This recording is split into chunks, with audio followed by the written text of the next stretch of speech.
This episode is called Shipwreck, Ghost Town and Pirates because that's what's in it.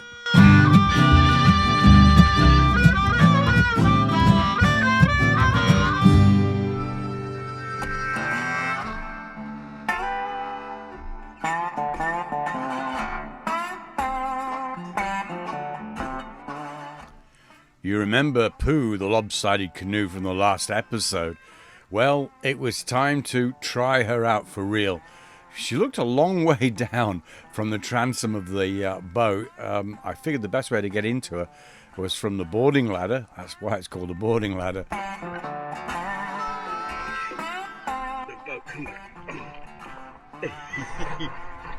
Okay, we got the oar. I know you were expecting a comedy moment and expecting me to fall in. And so was I, to be honest with you. Managed it and started paddling. Getting used to the wobbliness of this. Okay, concentrate. Nearly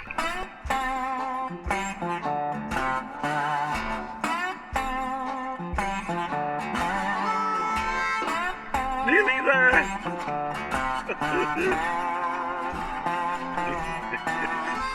I'm headed for the beach.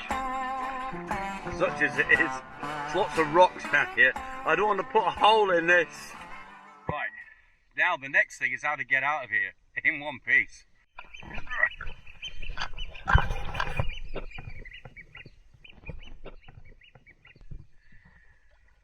Wasn't so bad.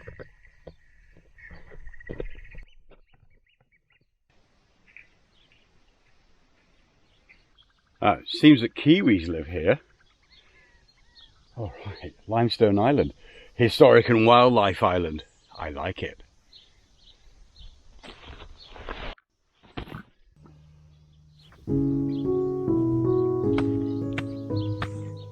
This island, like all land in New Zealand, was of course once owned by the Maoris, who were the original inhabitants of these islands. Later on, there was settlement here by Europeans, and then a company called Portland that makes cement bought the land in the early 1900s, and there was a big industry here, and this is one of the ruins. An imposing view. Look at that, it's shady in the distance. You ever seen the film Papillon with Steve McQueen about Devil's Island? This reminds me of that. Without the picture bay windows.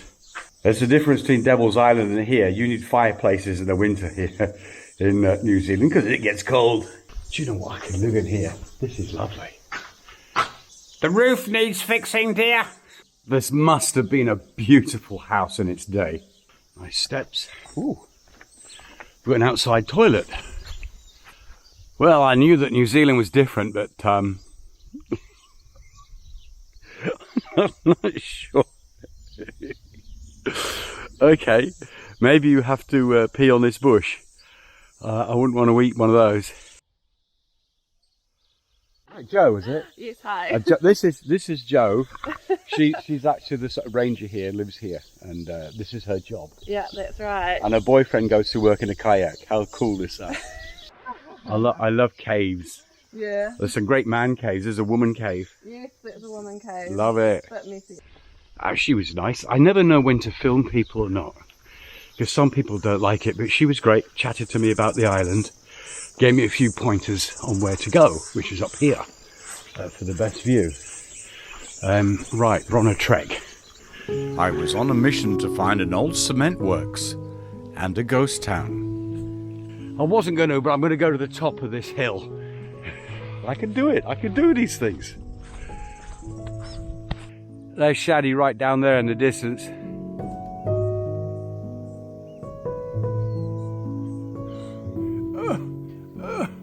There's one thing about climbing hills and mountains. You see something like that and you go, right, I'm at the top. And you get up here and then you see another one in the distance that tells you, actually, no, you're not at the top. There's more. I think this will do though. At one time this place was farmed. There would have been crops on these slopes. like all this jungly-wungly stuff. But in total contrast to talking to birds, the sweetness and light was about to end down the end of this path. Whoa! This was probably where they were mining it. There's limestone, stuff they make cement out of. I guess this was where it's processed, and there's a jetty down there. I guess that's where it was unloaded to ships and taken away. Been told you can anchor around here. This would be good for an album cover or something like that. I have to say, it's like I landed on another planet.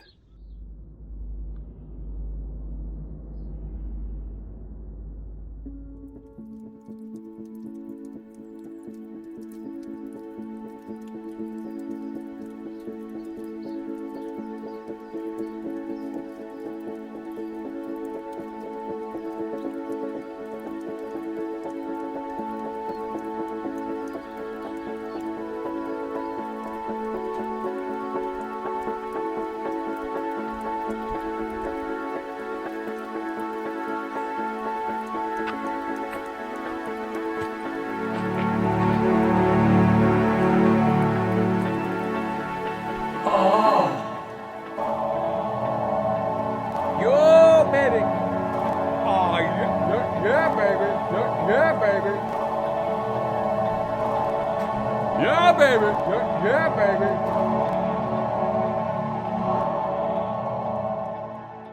I'm not sure what these are, and I don't know how they process the limestone into making it cement. But these look like kilns or something like that.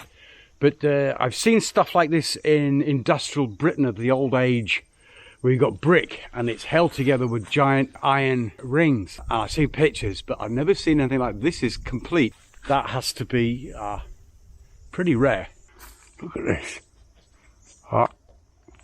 See, that's even rusted through.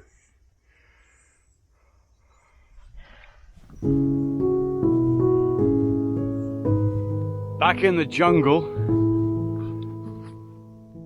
thought I was lost trying to get my way back, and then I come across this Shipwreck Bay. It says here one of these ships used to be a pirate radio station. Well, I used to work on a pirate radio station, so we'll walk down the bay and take a look. Oh, guess that's all that's left. Back in the 1980s, I worked as a radio station DJ on a pirate radio station based on a ship. This is it, the Voice of Peace. A pirate radio station was a radio station without a license that worked semi-illegally, if you like. There were many in Europe and a few others dotted around the world and also off the coast of England. The Voice of Peace, the one I worked on, was off the coast of Israel. The ship originally was a Dutch coaster. In fact, it was the last one to leave Holland during the Second World War. Many years later, a peace activist called Abi Natan turned it into a radio ship, which is the one I worked on. The Peace Foundation ran it from New York, and it existed for quite some time. But eventually, when its job was done, it was later sunk in the Red Sea, which was kind of sad. But a bit of history, and I was part of it.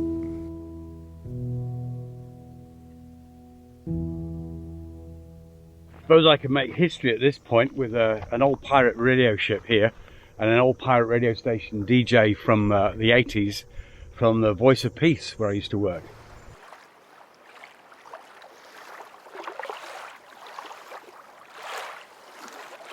So there you are, walking through the jungles of New Zealand, and you're lost and you cannot think where you might be. If only there was some kind of map somewhere. Show me the way out of here.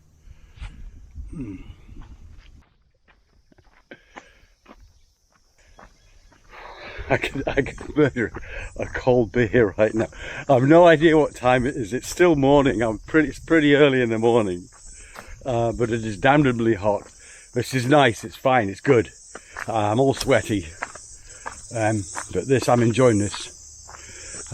It's nice, and some of this when you get under the trees like this. Cool breeze, and it is just lovely, beautiful. Guess this must be one of the quarries. That's what it looks like now after 100 years. It's nice to see what was industrial land go back to nature. Nature reclaims everything in the end.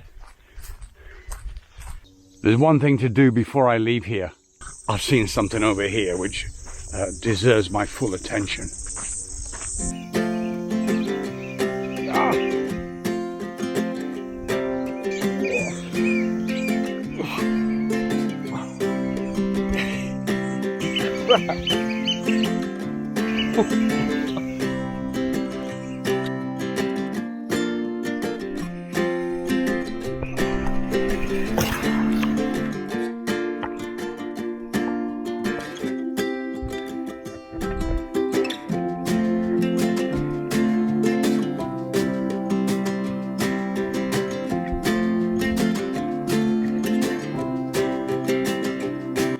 Be the hard part now.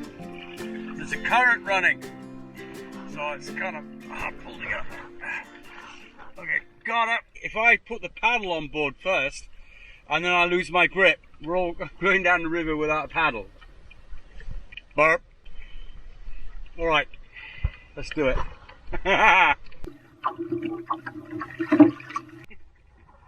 You were waiting for me to fall in, weren't you?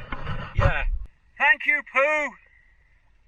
Just taking the snubber off, getting the anchor up a little bit before I start the engine. Anchor up, anchor down.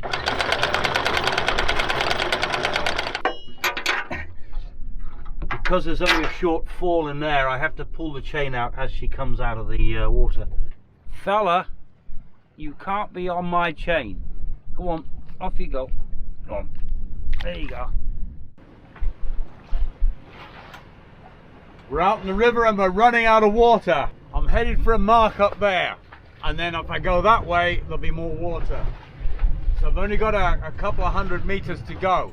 I'm down to 3.2 meters. And I can actually see a color change in the water just ahead of me, which will give me better water. I'm kind of taking a shortcut to see a friend, Mo, who works at the marina. Oh, we got 3.5 now.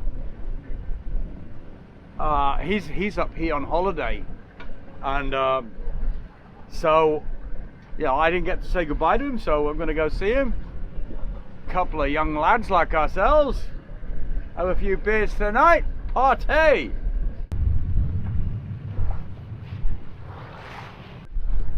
Yeah, so don't want to be caught here. There's the marker there, coming up to it. We got 3.4 meters. There is actually a fish and chip shop over in that bay there, but we're gonna go to this bay over here, have beer. Crap, just went down to 2.9. Whoa, I stuck in reverse. It's a different coloured water. It's just up ahead there, telling me that it's going to be deeper than I hope. I hope. I'm nearly on it with a chart. 4.7. Holy crap, that gave me a scare. It's current. Anyway, I think we're through it. Yeah, gone to 6.9. Let's go. Mo is somewhere over there. Oh there! Where's a good place to drop the hook? Somewhere behind you, maybe. Okay. All right.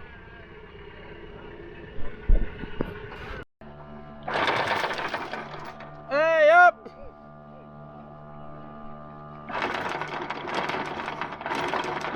Making notes here. The guys have got can holders in there.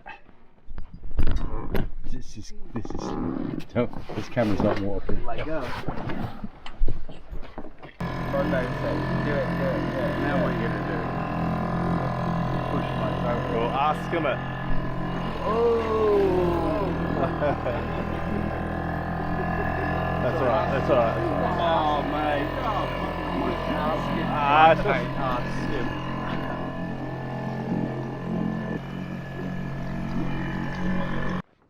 So young ladies, control yourselves. We're on the boat with some young men over here. Called Shagmo.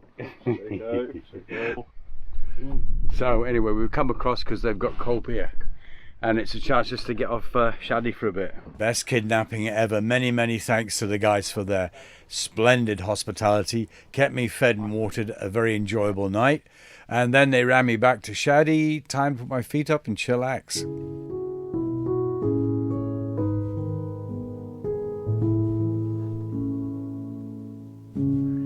Another day, another anchorage, another beautiful sunset. It's not all fun and games. That cruising life can be stressful. I'd got myself in a bit of a situation trying to get visas for different countries and not having any success, and being trapped for a while here in New Zealand. It's a brilliant place, and I love finding places like this. And I spend a lot of time by myself, by the nature of the things that I do, and it's good to just chillax, sit down, take the weight off your mind, as it were. And this was one of those times. Just look at this. What's not to like? Then, of course, I don't have to remind myself that I am, in fact, in one of the nicest, most beautiful places in the world. New Zealand. Just got back from the paddle in the rubber duck there.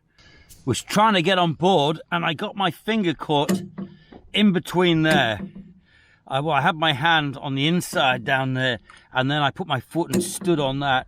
So the whole of my weight went on my finger. Also scratched my arm a little bit, but that's nothing. The finger, the pain. And I was like being a big girl about it. I was like, ah!